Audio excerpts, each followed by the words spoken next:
de igualdad que Isabel Cintado, que no solamente nos pidió que ayudásemos en hacer algo para el Día de la Mujer, sino que además nos honra su presencia en primera fila, o sea que eso es todo un honor. Y deciros un poquitín quiénes somos y qué hacemos, aunque la mayoría nos conocéis, por si hay algún despistado por ahí que todavía no nos conoce. Somos la Asociación de Mujeres Universitarias de Madrid, que es un grupo de mujeres que pertenece a la Federación Española de Mujeres Universitarias, a la Federación Europea y a la Federación Internacional. Somos miles de mujeres en todo el mundo. Aquí, en 5 años, hemos llegado a un número que yo creo que es muy respetable, porque somos 60 ya. Y en 5 años lograr 60 socias me parece todo un hito. Bueno, estamos presentes, todo el grupo de mujeres, en las Naciones Unidas, en grupos de mujeres con voz pero no voto. Hasta hace poco representadas por Michelle Bachelet y ahora por una sudafricana cuyo nombre me resulta absolutamente imposible de pronunciar. Luego estamos como asesoras de educación en la UNESCO. Y bueno, ¿cuáles son nuestras metas? Las metas de la Asociación de Mujeres Universitarias a nivel mundial es la del empoderamiento de la mujer, la igualdad de derechos y de oportunidades, la educación permanente y ayudar a aquellos que son tristemente más vulnerables en la sociedad que nos rodea. En Marbella nos decantamos, en cada sitio las asociaciones de mujeres universitarias se decantan por lo que creen que hace falta. Nosotros en Marbella nos pareció que teníamos que hacer dentro del sector cultural. Se nos admitió, se nos ayudó desde el ayuntamiento, siempre colaborando y siempre apoyando, ¿no? Entonces hemos hecho diversas cosas, entre ellas seminarios, conferencias como esta, y lo que es la estrella de nuestra corona es la de las becas. Tenemos un fondo pro becas y organizamos becas para chicas de Marbella San Pedro, que ya he aprendido a decirlo. San Pedro, Marbella. Y entonces, en este momento tenemos 8 chicas en la universidad, que una vez de ingresar en la universidad, le damos una beca y una vez de ingresar en la universidad pueden entrar dentro de nuestro programa de clases gratuitas de inglés los fines de semana, ¿no? Porque en la generación esta, si no sabes inglés y no sabes conducir y no sabes un poco de informática, es que eres analfabeta. Entonces nosotros por lo menos procuramos que inglés sepan y luego les tutorizamos siempre que quieran a lo largo de su carrera universitaria. Digo esto porque hubo una que tuvo unos problemas y entonces le pusimos una profesora que le ayudó en aquello que ella tenía un problema y se solucionó. Y luego en verano hemos conseguido, gracias a una generosísima socia, buscarles un puesto de trabajo a todas las que han querido hasta ahora. Y este año, como suele decir Blanca Molet, que fue la que tuvo la idea de empezar la fundación, el fondo de becas, este año va a ser un buen año. Creo que vamos a poder tener otras tres becas. Y desde aquí dar sobre todo las gracias a la gente que viene a los seminarios, que realmente ellas son las que dan las becas porque ellas pagan por un seminario, ¿no? Y con esto ya paso a presentar a Eloísa Sánchez Amniategui, que además de amiga, además de una mujer estupenda, es de la Asociación de Mujeres Universitarias. Eloísa nació en Argentina, pero se formó en España, tanto en bachillerato como en su carrera. Estudió Derecho y ha llegado a ser fiscal en Marbella y a finales de los 90 deja su carrera dentro de la judicatura para dedicarse al mundo del arte, donde aconseja y promociona a distintos pintores. Entonces, eso es, no me ha querido decir más. Yo sé que tiene un currículum extensísimo, pero me ha dicho, eso es lo básico y eso es lo que dices. Entonces, con un aplauso, os agradezco a todos que...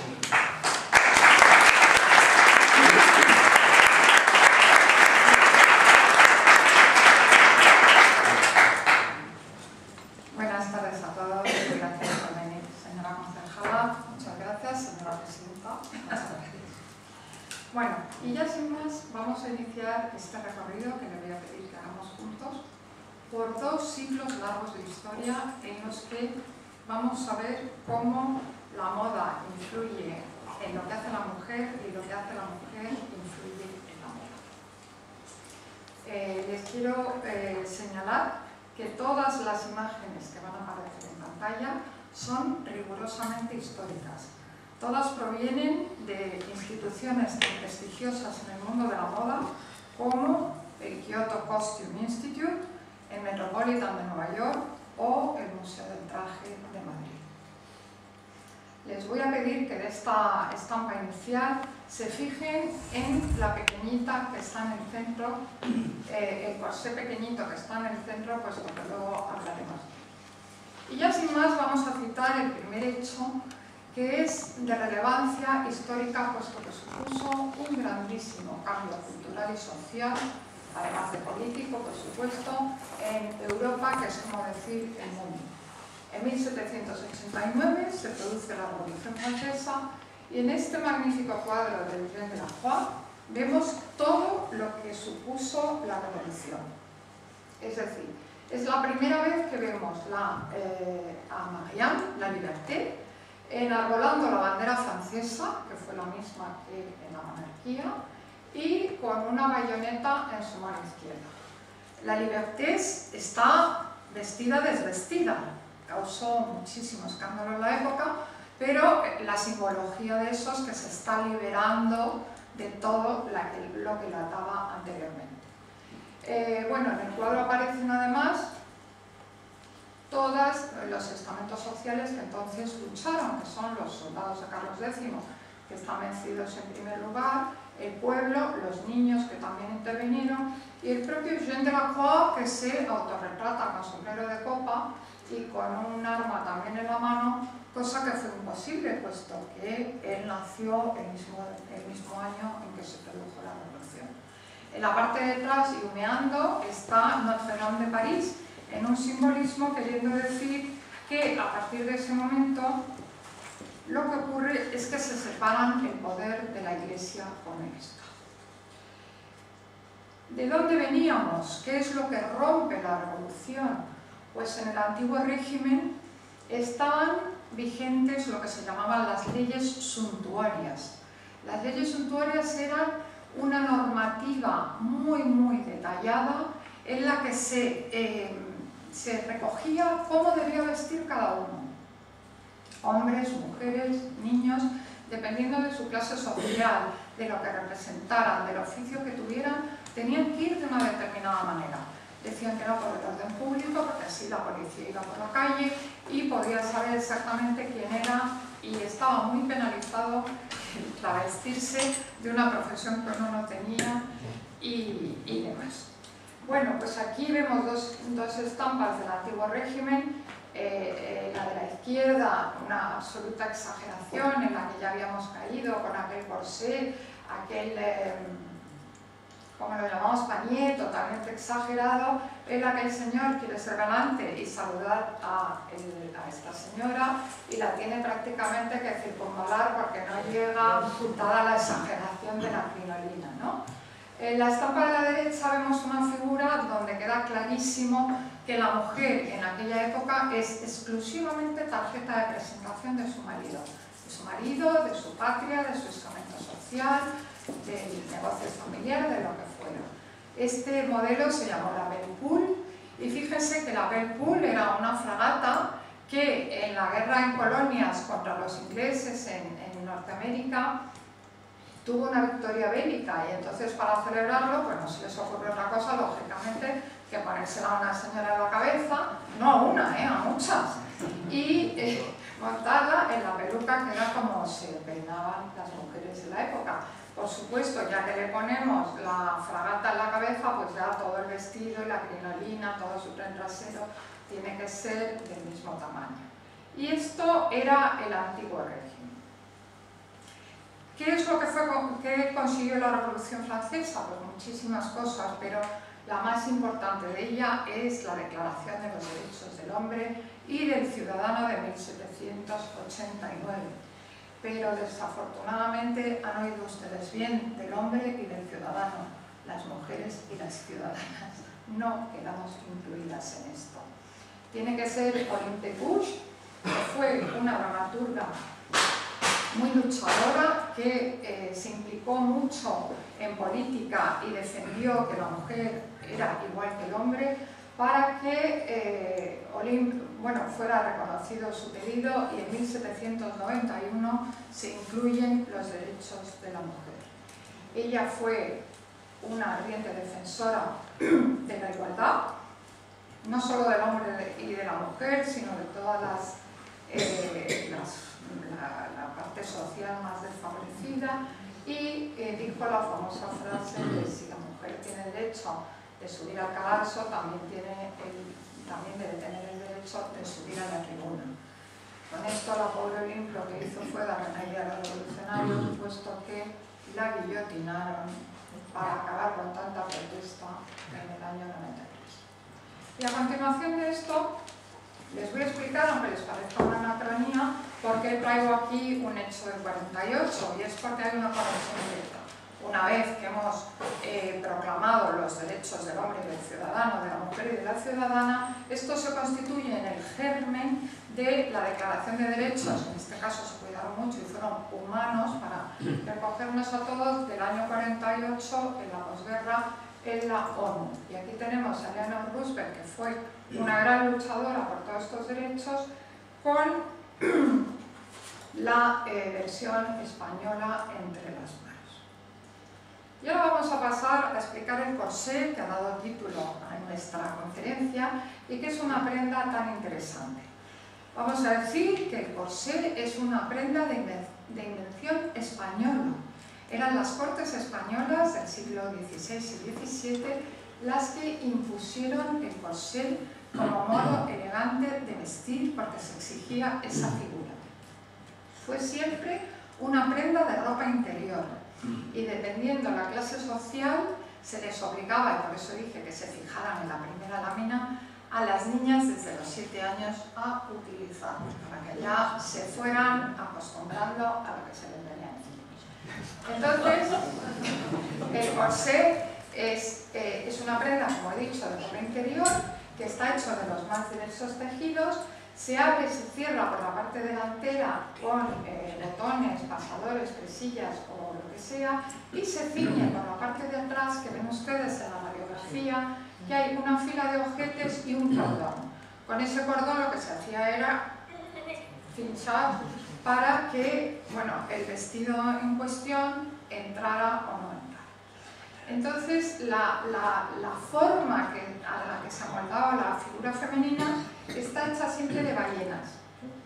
Ballenas que son unas piezas rígidas, podían ser, la mayoría eran ballenas propiamente, o si no, también algunas veces se utilizó la varilla de metal o el bambú. Y aquí les explico lo que son las ballenas, porque hay mucha gente que no lo sabe.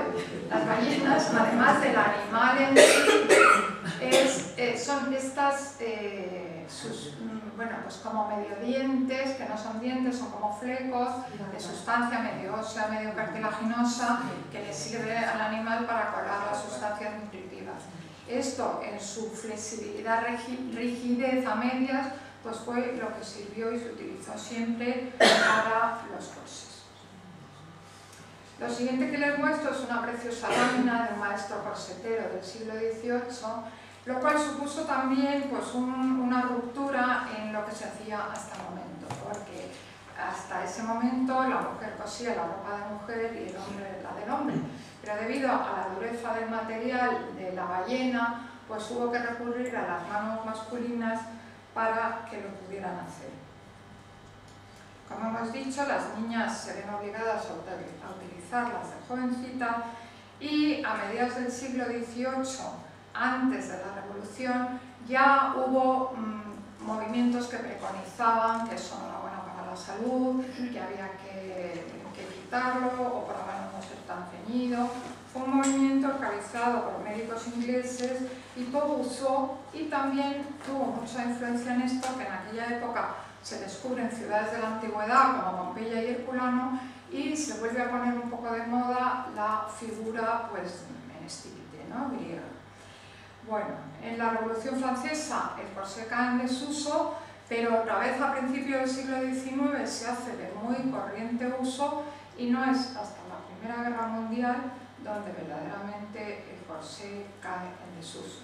Les he traído una lámina que todos conocemos, lógicamente, el corsé más famoso del cine, que es Escarlata O'Hara, siendo ceñida por Mami, que le dice aquello de agárrese fuerte y aguante, subrayado, aguante, señorita. O sea, a usted le toca ponerse esto. No sé si se acuerdan que después Escarlata se pone su maravilloso vestido que tiene ahí encima de la colcha y se va compulsivamente a comerse una caja de cookies en protesta por aquello que la vienen obligando. En el siglo XIX el corsé fue una prenda que se prodigó muchísimo.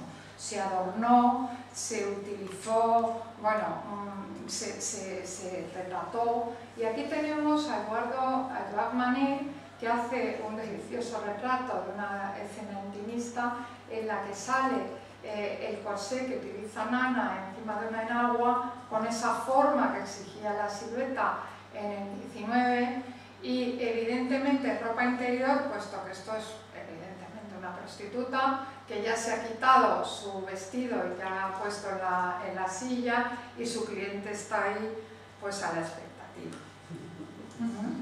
Y vamos a decir que el corsé es una prenda que va evolucionando con las modas, más corto, más largo, una figura más ceñida, más recta, pero hasta 1917, 18, 19 por ahí no desaparece.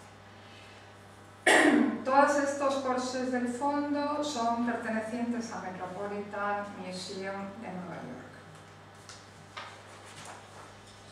Yo quiero que ustedes piensen en una prenda en la historia de nuestra moda que haya sido más tirana que el corsé. Piénselo y al final me lo dicen. Bueno, pues acabado el antiguo régimen nos plantamos en el nuevo régimen francés que arrastra la moda a toda Europa. Entonces tenemos este delicioso vestido de muselina blanca que ya tenía sus antecedentes en la silueta griega que hemos dicho y los utilizaba, ya los había pedido la reina María Antonieta cuando pedía liberarse de la corte y se iba a su petit Trianon con los animalitos y a disfrutar de la naturaleza, y ella vivía esa libertad ya con el Corte Imperio debajo del pecho y con una ropa interior que no la oprimía. El vestido de la calle es el que vemos a la derecha. En el hombre por primera vez el pantalón baja hasta el tobillo y la mujer acorta la falda, cambia mucho los tejidos porque son mucho más duraderos, más vastos, más abrigados y se prescinde, bueno, pues por supuesto de ningún bordado, de ninguna tela medianamente rica, ni nada. Y pasamos a lo que ocurrió después de la instalación del nuevo régimen, que es que Napoleón se da cuenta de que tiene toda una industria severa en el sur del país, Le Canut de Lyon, que todos conocemos, pues prácticamente en paro. Ni venden seda, ni los bordadores bordan, ni las encajeras trabajan, ni nadie. Entonces dice, bueno, las sedas del nuevo régimen están muy bien, pero vamos a volverlas a utilizar con sedas. Seguimos con el Corte Imperio, que se llama desde entonces, y le añadimos muchos metros de tela y de ricos bordados. En esta época, al final del 19, a partir de mediados del 19 se produce lo que es la Revolución Industrial. La Revolución Industrial son simplemente una serie de inventos que se van produciendo sucesivamente y que hacen cambiar la forma de ver la industria que hasta entonces no existía en el mundo. ¿Qué ocurre? Si piensan ustedes que en unos pocos años se inventa el barco de vapor, se inventa el ferrocarril, la bombilla eléctrica, el teléfono y por lo que a nosotros importa lógicamente la máquina de coser y los telares. Entonces, ¿qué ocurre? Pues que todas las metrópolis se traen de colonia un montón de materia prima, las fábricas pues están a rebosar y se empieza a hacer la confección seriada.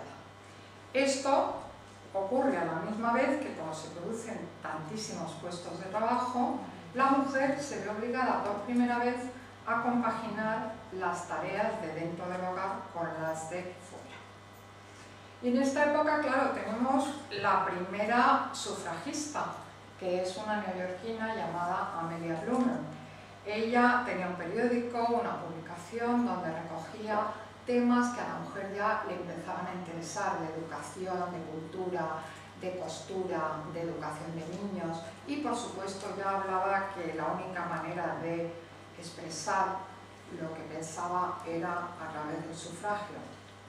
Amelia Bloomer, que viajó mucho, se inspiró en el traje turco para crear los bloomers, que son estos pantalones que se utilizaban debajo de una falda, con unos bombachos que se ceñían en el tobillo y que dieron lugar pues, a un gran escándalo en la sociedad americana. Si se fijan ustedes en la lámina, a la izquierda, tanto el señor como los niños lo miran, se mofan, las señoras con gran escándalo, pero de todas maneras los bloomers fueron un auténtico éxito porque ya en aquella época las mujeres empezaban tímidamente a practicar algunos deportes y le venía muy bien, pues por ejemplo, para montar en bicicleta. Como continuadoras del movimiento sufragista tenemos a Emma Goldman, que era una judía lituana que emigró a los Estados Unidos, y esta hacía unas soflamas de defensa de los derechos de la mujer, del sufragio, proclamó bueno, el amor libre, los hijos reconocidos fuera del matrimonio, en fin, una cosa que escandalizó muchísimo en la época. Y en nuestra patria todos conocemos que fueron Clara de Campoamor y Victoria Kent las que llevaron esta protesta hacia adelante. Ahora vamos a tratar otro de los temas que fueron un hito en la historia del mundo. Y me estoy refiriendo a la creación del modisto John Redfern, que vemos aquí una maravillosa foto, yo no sé cómo ha llegado tan bonita o en tan buen estado de esa época, de su salón en París. Él se traslada a la capital del Sena e introduce lo que es la prenda que llegó en ese momento a nuestros armarios y que nunca ha desaparecido de ellos. Y me estoy refiriendo al traje de chaqueta. Si ustedes se fijan, las dos damas de la izquierda, tanto la que está de pie como la que está sentada vestida de negro, ya llevan dos piezas, ya llevan chaqueta y falda. Y eso fue una auténtica revolución en la época. Tuvo muchísimo éxito y la foto refleja cómo las que quieren el traje de chaqueta van con vestido entero, como era la usanza, y están ahí esperando a que le tomen medidas y a que le hagan su modelo. John Redfern se basa o se inspira en el traje de Amazona. Encuentra elegantísima la chaqueta y la falda de la Amazona y decide que, ¿por qué no?, la va a incorporar a la vida civil. Y es en este cuadro de Alfred Dutouré, que está en el Museo Hermès de París, donde se refleja la elegancia de una amazona de la época inspiradora del señor Redfern. Y aquí tenemos a la izquierda una auténtica creación de Redfern. El traje de chaqueta supuso el primer paso de auténtica democratización del vestuario femenino. Nos estábamos igualando a los hombres, era un pasito para ir con una pieza distinta arriba que abajo. ¿Y por qué digo que vino para instalarse y ya no moverse más? Pues miren, porque el traje de chaqueta es absolutamente versátil. Lo puede utilizar cualquier mujer, de cualquier clase social. Le pondrá una tela más rica o menos rica. Lo puede utilizar una mujer con cualquier tipo de silueta. Es cuestión de darle más aquí, menos allí, tal. Puede seguir todas las modas, puesto que le pongo botonadura, le quito botonadura, le pongo bolsillo, le quito bolsillo, le pongo la falda más corta, la chaqueta, es decir. Y luego se puede utilizar para cualquier ocasión del día. Recuerden la rigidez de la moda hasta entonces, donde había que ir de una manera por la mañana, de otra manera a mediodía, de otra manera por la tarde. No, me pongo el traje de chaqueta y si acaso le añado unos collares, un broche, un fular o lo que sea y puedo ir todo el día. Y por esto tuvo desde el día 1 muchísimos seguidores. A continuación les enseño, porque me parecen muy significativos, un cuadro de Sargent que es un mensaje en sí mismo. Es el matrimonio Phelps y están haciendo una auténtica declaración de principios. Los dos vamos iguales.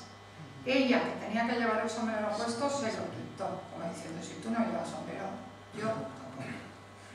Lleva un traje chaqueta, pero para hacerlo más lúdico, le ha puesto la chaqueta de un color y la falda de otro.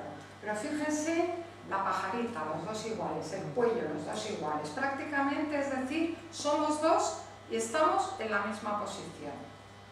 Y luego, nuestro gran pintor Sorolla, que retrata aquí a una de sus hijas en un traje y chaqueta, porque lleva la chaqueta al brazo, mucho más romántico, con una camisa pues con bordados y con de todo, lleva pasamanería, bordada, encaje, lleva de todo.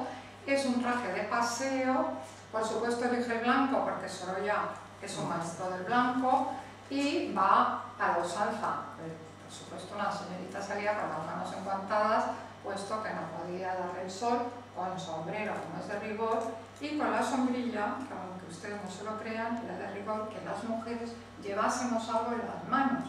¿Por qué? Pues que no sabíamos qué hacer con ella, no sé. Sí, había que llevar, daba igual que fuera la sombrilla, el rosario, el misal, por supuesto, algo muy beato y muy pío, estaba muy bien. Entonces, ¿qué ocurre a partir de este momento? Pues hay un gran cambio en la moda. París sigue siendo la cabeza de la moda en alta costura y Nueva York es el prêt-à-porter, el ready to wear, el off the day, y ya le toman la delantera en cuanto a confección a París. A la misma vez que estaba sucediendo todo esto, tenemos a otro inglés que se fue a París y consideramos que Charles Frederick Worth es el padre de la alta costura. ¿Por qué? Pues porque hace gestos que nadie había hecho hasta el momento, como es, por ejemplo, firmar sus modelos. Hasta entonces los pintores firmaban sus cuadros o los escritores firmaban sus libros, pero nunca un modisto, hasta él, firma sus modelos. A él se le considera el padre de la alta costura y consigue con sus modelos que la silueta se haga mucho más sencilla, aunque les parezca mentira, recoge todo, quita la crinolina de delante y de los lados y queda solamente la parte de atrás y mucho más pequeña. Y él empieza a hacer ya cosas que son características de la alta costura. En primer lugar, hace una colección al año. Muy importante, no se deja aconsejar por nadie qué es lo que debe hacer. Su colección sale de su creatividad. Ya no es más el centro de poder que le dicta cómo tiene que ir la mujer, es él el que lo decide. Las prendas son primorosamente terminadas por los más diversos gremios, siempre es una tela excepcional, tiene varias pruebas sobre el cuerpo de la clienta y garantizan un modelo único, con lo cual son todas las características que la alta costura tiene en la actualidad. Y ahora ya doblamos el siglo, llegamos al siglo XX, con esta preciosa foto de unas estudiantes norteamericanas de uno de los colegios más famosos de Nueva York. Y se la he traído para que vean ustedes que a pesar de estar en 1912, estéticamente seguimos en el 19. Van con traje de chaqueta, van con la cabeza cubierta con estos grandes sombreros y bueno, llevan las pieles porque Nueva York es una ciudad muy fría, ¿verdad? Entonces, lo que quiero decirle con estos es que el siglo XX y el gran cambio en la mujer se produce a partir de la Primera Guerra Mundial. Es con el esfuerzo bélico que supuso esta guerra y con la ida al frente de tantos hombres y por lo tanto la ocupación de esos puestos por las mujeres, cuando se producen unos grandes cambios en la mentalidad y por lo tanto en el vestuario. Tenemos que distinguir en esa época la Belle Époque, que todos tenemos en mente, la guerra propiamente dicho, lo que es el combate, y después los locos años. Por ejemplo, ejemplo, aquí tenemos una de las opciones, o dos de las opciones que tenían las mujeres en esa época. Vestirse de uniforme como enfermeras, tanto en campaña como en las ciudades, o asumir un puesto de guardiana de zoo y de esta guisa ir a la señora a cuidar al osito y a darle de comer. En esta época las opciones para el vestido de la mujer son muy pocas. Ropa de trabajo, uniformes o luto. Esas eran las tres opciones que tenía la mujer. ¿Qué ocurre? Que para desempeñar muchos puestos de trabajo, lógicamente se ven obligadas a utilizar pantalones. El overol y el pantalón forman parte de su vida cotidiana. Y cuando no se ponen pantalones, las faldas son rectas, son cortas, son mucho más fáciles de llevar, cuestan mucho menos dinero y, por supuesto, se olvidan del maquillaje, de las joyas, y también esta parte de simplificación afecta al peinado, en el que la mujer por primera vez se corta el pelo. No se descubre la cabeza porque todavía sigue usando sombrero, pero sí que se corta el pelo en un gesto de puesta al día. De esta época tenemos que señalar también, porque se le consideró el rey de la moda, el primer modisto de alta costura que no exige el corsé como prenda íntima. Como ven, hace una moda, una silueta totalmente liberada, en que solo se necesita una enagua abajo, que es sumamente elegante y tiene mucho éxito entre la gente del cine, teatro, etc. Otro grande de esta época es un español, que es Mariano Fortuny, como saben ustedes, por su sangre, por él corre sangre de artistas, ya que es Fortuny por parte de padre y Madrazo por parte de madre, y su gran aporte a la moda es este vestido que ven en la parte central, que se llamó el Delfos. Es un plisado el que realiza en la seda absolutamente especial, que todavía hoy se está estudiando cómo lo pudo hacer, porque se murió con la fórmula y nunca la facilitó. El Delfos se ajusta totalmente, ahí ya no hay trampa ni cartón, en la silueta femenina es la que tiene y punto. Y el único adorno que tiene son unos pequeños botoncitos en los hombros, que era por donde se abría y cerraba el vestido, que normalmente solían ser botones joya, o bien de cristal de Murano, o bien de azabache, o bueno, lo que en ese momento fuera más de lujo, ¿no? Y como prueba del éxito que tuvo Mariano Fortuny con su diseño de Delfos, vemos aquí un cuadro de Elena Sorolla, la hija del pintor, la que después se dedicó a la escultura, retratada con un maravilloso Delfos amarillo. Y ahora entramos de lleno en lo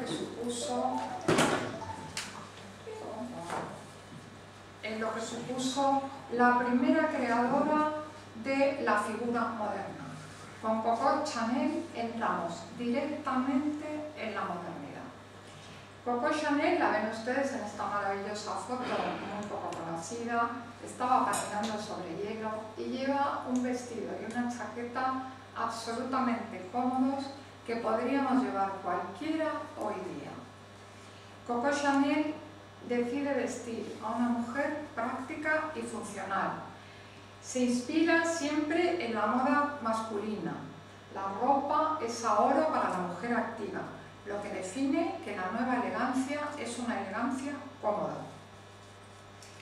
A continuación les voy a enseñar una maravillosa película de 3 minutos de la que yo quiero que ustedes extraigan las fuentes de inspiración de Coco Chanel, que fueron todas las personas que configuraban la vanguardia en ese momento, tanto de escritores, de pintores, de escenógrafos, de bailarines, y los logros, lo que ella aporta al mundo de la moda. Por supuesto, aporta la Petit Robe Noire, que todos conocemos, es un vestidito de punto que se ciñe al cuerpo y que sirve para cualquier ocasión. Ella también aporta las famosas chaquetas Chanel, que por supuesto seguirán vigentes durante mucho tiempo, que al principio se hacían de punto, son unas chaquetas sin estructura. Un punto muy importante, cada botón lleva su ojal, en señal de pragmatismo. O sea, ese ojal, ese botón está para atarse si se quiere, no es un adorno.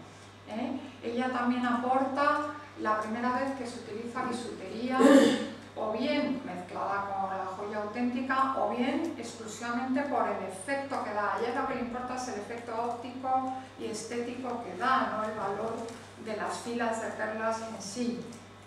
Y ella también es la primera creadora de alta costura que hace un perfume, el famosísimo número 5. Bueno, y con ello, y si esto no se ve bien, les pongo la letra.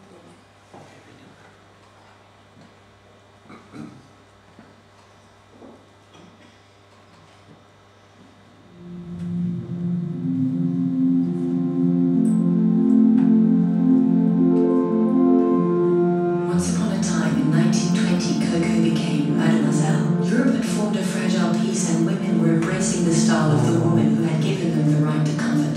Coco, who had just lost the love of her life, suppresses her sorrow in Venice, with Misia and José Maria Sert. Once upon a time there was Misia, the friend from Russia, faithful and formidable, the whimsical muse, friendly flatterer, inspiration to Proust, celebrated pianist and model for Toulouse-Lautrec, Renoir, Bonnard and Vuillard. Misia inspires Mademoiselle to fall in love with Italy and the Ballet Russe, and introduces her to her friends Cocteau, Stravinsky, Diaghilev, Ravel and Picasso. Once upon a time, a couturière was beloved by artists. She designs costumes for the theatrical presentations of Dulin and Cocteau, finances the Rite of Spring, houses Stravinsky and his family, helps Cocteau during his rehabilitation and discreetly arranges the burial of Diaghilev in Venice. Once upon a time there was a prosperous Russian, the Grand Duke Dmitri, refugee from the Great Bolshevik Revolution, a lover with a melancholy gaze. She's 8 years older than he. Dmitri infuses her collections with influences from the steppes of Russia, inspiring embroidery, furs and Byzantine jewels. Thanks to him, Mademoiselle meets Ernest Beau, perfumer to the Tsars, who creates in 1921 the ultimate perfume, number 5.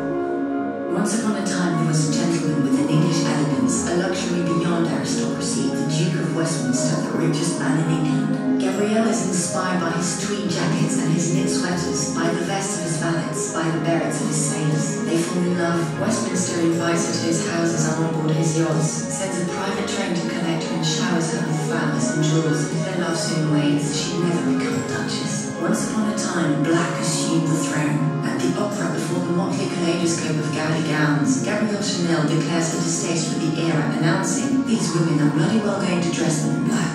Formerly reserved for house servants or for mourning, black becomes the ultimate colour and the key to her success. The little black dress is born. Once upon a time there were costume jewels which Gabrielle Chanel loved to mix with precious stones. She reproaches the women of the world for wearing their fortunes around their necks, saying, "What counts is not the carats but the illusion." Once upon a time, a triumph. The whole world wants to wear Chanel, including Hollywood, but Gabrielle quickly moves beyond the caprices of the silver screen and returns to France, establishing herself at the Ritz. Once upon a time, in 1936, a company's founded is faced with 4,000 workers on strike during the spring of the Popular Front. They dare to defy her. Mademoiselle, by nature so unyielding, gives in. Once upon a time, the Second World War was announced. At 55 years at the height of her glory, Gabrielle Chanel closes the atelier on the Rue Cambon. Convinced that this is no longer the time for fashion, she withdraws to Switzerland. But as one would like to say, "I want to be part of what happens," Mademoiselle was far from having said her last word.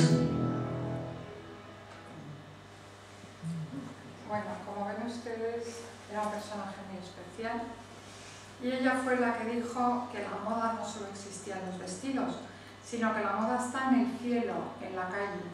La moda tiene que ver con las ideas, con la forma en que vivimos y lo que está sucediendo. Y ella fue una maestra en trasladarlo a la ropa.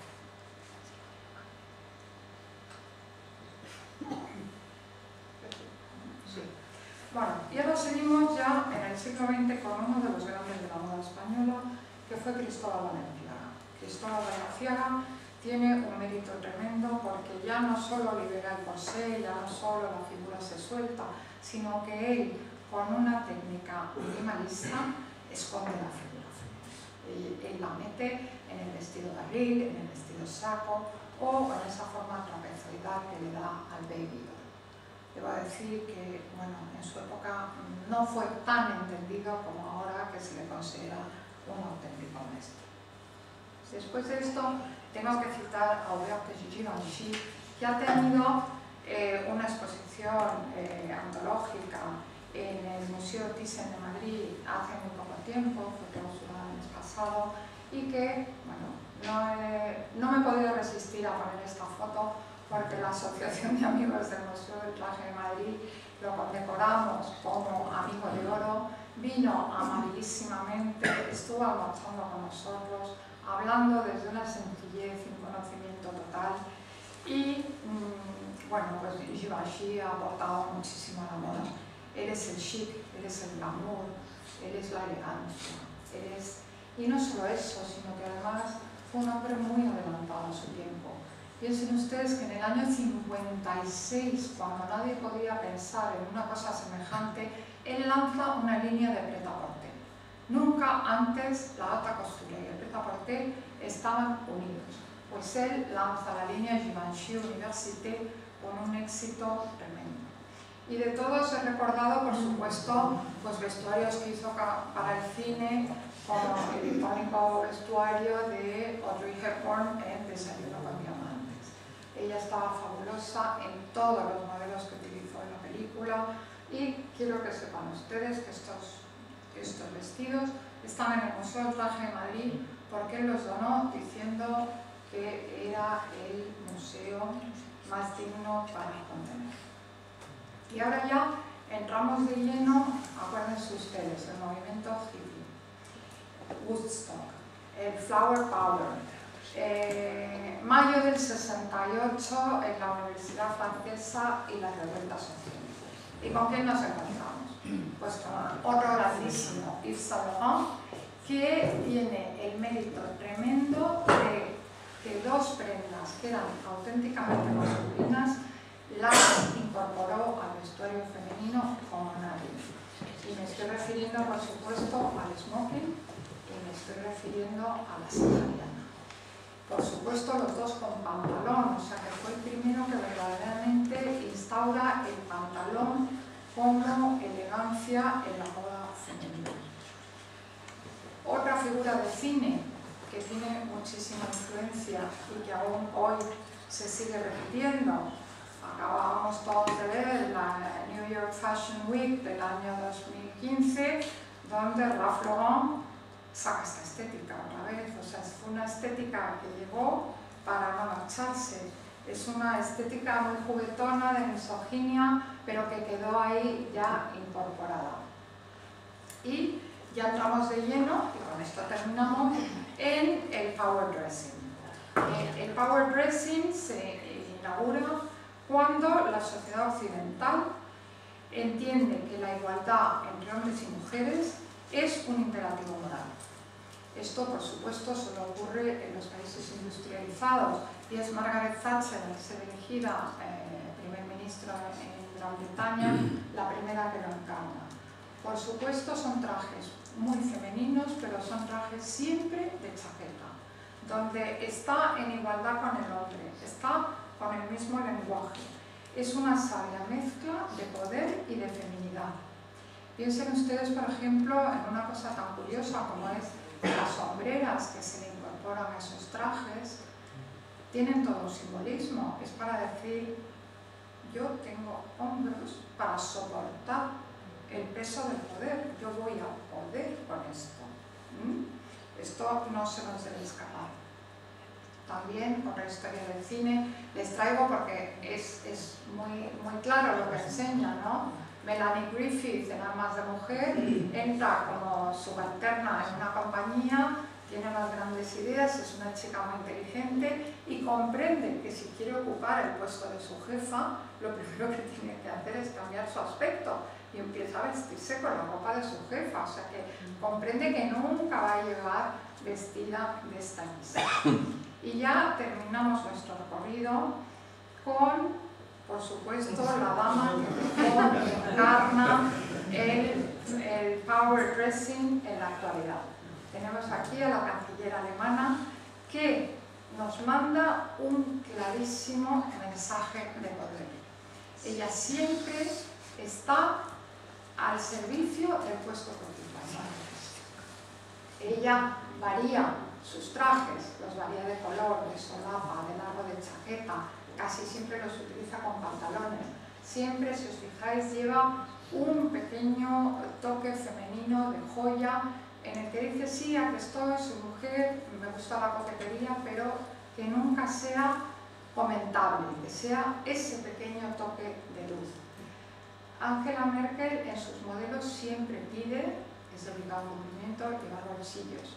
Es una mujer que manda mucho, que tiene que estar al tanto de todo lo que pasa, tiene que estar siempre en comunicación con su equipo. Entonces, con este mensaje de poder, de mujer respetable y respetada, que inspira o nos manda un mensaje de seguridad en sí misma, de autoridad, de competencia, de profesionalidad, de confianza en sí misma, de austeridad, de dignidad y de liderazgo, vamos a acabar esta charla. Espero que hayan disfrutado con este recorrido que hemos hecho juntas y que estén de acuerdo con el mandato de Balzac en que el vestido es la expresión de la sociedad en que vivimos. Nada más.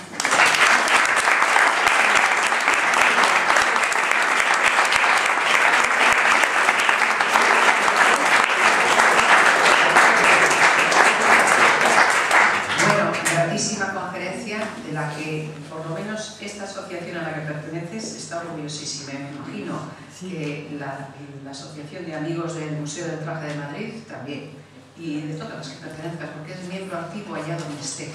Y bueno, lo han hecho muy bien, a mí me ha encantado, espero que a vosotros también os haya gustado. Y ahora, si queréis, la ronda de preguntas.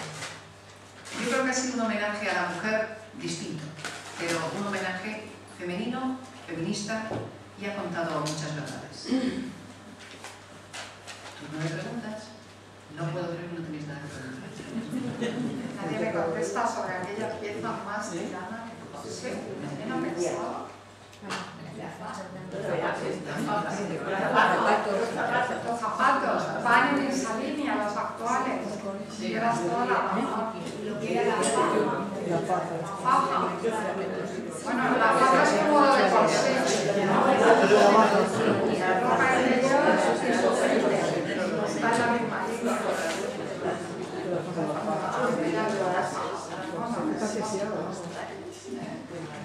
Yo sí te voy a hacer una pregunta. ¿Crees que la mujer se deja tiranizar por la moda? Sí.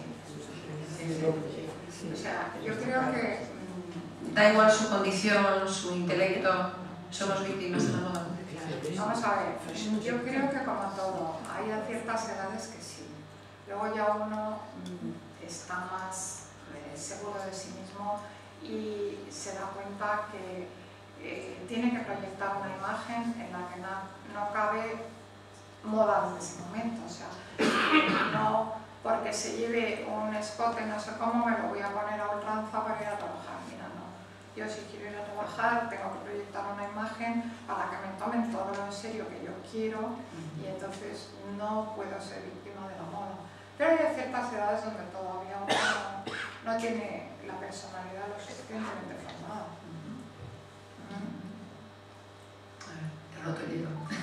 De hecho, por ejemplo, ahora estoy de acuerdo conmigo que vivimos en una moda absolutamente libre. Gracias a Dios, uno puede ir de corto, de largo, de ancho, de estrecho, de tal, de cual, con tal de que le vaya bien a uno. No hay una tiranía en el sentido de que vas de rojo no eres nadie, ¿no? Pues se llevará mucho el rojo, pero si a mí no me va, yo no me lo voy a poner. Entonces, has tocado un punto candente. Si a mí no me va, yo no me lo voy a poner. Vas por la calle y ves cosas que dices, no le va y se lo ha puesto. Y además se lo ha puesto con alevosía y premeditación. Entonces yo pregunto, ¿y eso por qué? ¿Es que hemos perdido el gusto? Bueno, es que pasa una cosa, mira, nosotros no nos vemos objetivamente, como su nombre indica, nos vemos subjetivamente. Y en esa subjetividad, Dios mío, cabe todo. Con lo cual, nos tenemos que dejar un poco aconsejar por los demás. Y siempre hay que pedir una referencia y decir, oye, ¿qué te parece esto? Pero alguien sincero, no alguien que te alabe, alguien sincero. Y cuestionarse un poco mirarse 3 veces y, como dicen los ingleses, deja en la mesa de la entrada 3 cosas que te hayas puesto. Hay veces que nos ponemos demasiado. Pero lo importante es lo que uno se sienta bien. Bueno, evidentemente. Mira, si tú te sientes bien y eres consciente de que el mensaje que estás mandando con lo que te hayas puesto es el que quieres mandar, chica, enhorabuena. O sea, no hay nada malo. ¿Eh? Ahora, se corre el riesgo, que yo he dicho, que algunos no van a caer Y de ¡Viva la felicidad! de la minifalda, ¿qué opinas? Porque hay veces que en las edades se ponen las minifaldas. Eso es como todo, pero eso está de extremo. A ver si tiene edad de minifalda. Yo creo que muchas veces hacernos las jóvenes más vestir al revés. No poner más que en el inicial al defecto. Ah, Blanca, sí, no. Hola Luisa, Hola, Blanca. muchas felicidades. Ay, Quería decirte que hay un dicho en español que se dice que el hábito no hace al monje. Y yo no puedo estar más en contra de eso, porque creo que el hábito sí hace al monje. ¿Verdad? Y la mona, pues. ¿Estáis de acuerdo? Yo creo que de lo que no sabemos tenemos que aprender. Y si vemos a alguien elegante, pues podemos tomar nota y decir, mira, lleva con una chaqueta así, pues voy a ver si me encuentro una. En fin, siempre todos hemos copiado en algún momento. Y a mí no me gusta la palabra copiar, a mí me gusta inspirarme. Yo me inspiro en aquella señora que va elegantísima. ¿Por qué no me voy a inspirar? Y a la que estoy aprendiendo. Luisa, Dime. ¿dónde se viste mejor en España?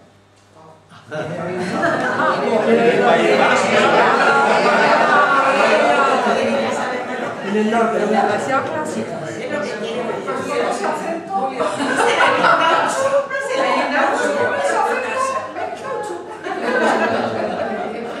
No, mira, yo me acuerdo de mi casa que mi madre decía, ay, qué bien viste en la de Bilbao, porque mi madre era sevillana. Entonces, cuando iba una amiga a Bilbao le traía la gabardina, porque en Sevilla no llovía nunca. Claro, es que no había gabardinas. Entonces, yo creo que eso es un poco un tópico. Somos la aldea global ya, en Andalucía no vamos con los lunares por la calle, o sea, en todas partes. Yo creo que lo importante es cultivarse el acceso que tiene la mujer ya a todo, lo que nos entran las imágenes por las revistas, por todo, y conocerse un poco. Sí, pero yo creo que en el norte hay una cultura como de no salir de cualquier manera. O sea, que aunque ahora... bueno, pues... pues venga, sí, que es una cultura que tienes desde tal, que no sales de cualquier manera a la calle, y aunque todo ahora sea global, y sea Zara, y sea tal, en el norte se cuida la manera de salir. Eso es absolutamente verdad, tú sabes dónde lo noto yo muchísimo, en los niños pequeños. Qué gusto, cómo van los niños con todo haciendo juego maravillosamente. En las personas mayores, hombre, se nota más, además es que vivimos en Marbella, que es un sitio donde especialmente la gente va pues muy de sport, muy relajada, pero siempre hay unos sports deliciosos que puedes ir elegantísima huyendo de sport, pero sí, yo desde mucho luego... más difícil vestirse de sport que... Es mucho más difícil. Y mucho más caro. Mucho más difícil, más caro. Bueno, es cara. Es cara. Sí, una pregunta. ¿Qué crees que quiso decir la mujer cuando incorporó la minifalda a su armario? En la famosa época de Twilly. ¿Qué quiso decir con aquello? Yo creo que quiso decir puedo. Sí, puedo. O sea, hago lo que quiero. ¿Me han tapado las piernas? Pues me las destapo. Es libertad o ultranza. ¿Me va bien, me va mal? No lo sé, pero me libero. Pero la minifalda a cierta edad, ¿no? Y digo una cosa escandalosa. Has hablado de Woodstock, has hablado de Power Flower. Y yo te digo, ¿te acuerdas cuando se quemaron los sujetadores? ¡Uy! Sí, los sujetadores. Eso fue un simbolismo estupendo, era lo que quedaba del corsé. Claro. Digamos, era el corsecito. Entonces, pues quemo también esto como símbolo de... Aunque lleves uno de repuesto en el bolso, pero vamos. Sí. Uno para quemar. Bueno, ¿alguna pregunta? Bueno, pues daros las... ¿Cuál es la prenda? Es la prenda más Más dura que el corsé. No, ninguna. Yo apunto mucho a los zapatos, lo que pasa es que luego, pues es que las modas imperan y todo el mundo se sube a unas plataformas, a unos tacones, además se llevan de charol, que es la más incómoda que existe porque es la más rígida de todas, y ves a la gente valentísima a las 8 de la mañana cruzando como una avestruz, así porque pueden andar, mueven todo pero los pies que no lo pueden mover. Y las grandes ciudades, así, porque yo no salgo a las 8 de la mañana, pero las grandes ciudades, a la gente así, y es lo trabajo, porque pobrecitas, los pies no los mueven. Y es lo más parecido a las geishas que yo he visto en mi vida. Te pongo el pie en un sitio donde no vas a poder correr nunca. Bueno, si quiere aceptarlo, enhorabuena, para eso está la libertad. Bueno, pues muy bien, muchas gracias y hasta la próxima.